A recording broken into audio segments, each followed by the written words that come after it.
এই জন্য আল্লামা সাইদি বলতেন, এই বাংলার মাটিতে থাকতে হলে ভারতের দালাল হয়ে নয়, বাংলার দালাল হয়ে থাকতে হবে। উনি বলতেন, তোমরা থাকো গাছের আগায়, আমরা থাকি গাছের গোড়ায়। বাড়াবাড়ি বেশি করতে চেও না। বেশি বাড়াবাড়ি করলে 16 কোটি মানুষ মিলে একটা ঝাঁকুনি মারবে, মামুর বাড়ি দিল্লি গিয়ে পড়বা, দিল্লি গিয়ে তারা পড়েছে।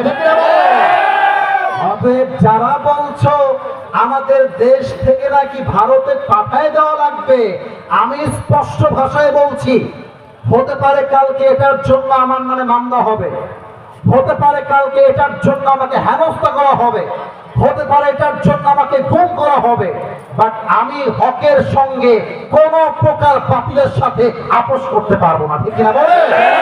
আমার কথা একটা স্পষ্ট ভাষায় বলে যাই, আমার প্রিয় রংপুরবাসী, লালমনিরহাটবাসী, 28 নভেম্বর যদি আমাদের ডক্টর জাকির নায়েক বাংলাদেশে আসতে না পারে, তাহলে আমরা বুঝে নিব বর্তমান সরকারের দায়িত্বে যারা আছে এরা ভারতের পা চাটা দাঁড়ায়।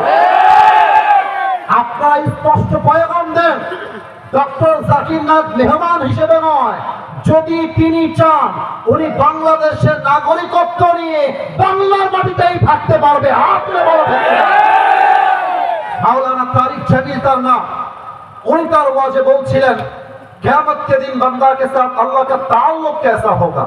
এটা তার ওয়াজের টাইটেল কিংবা ক্যাপশন, যে কিয়ামতের দিন বান্দার সাথে আল্লাহর সম্পর্কটা আসলে কেমন হবে।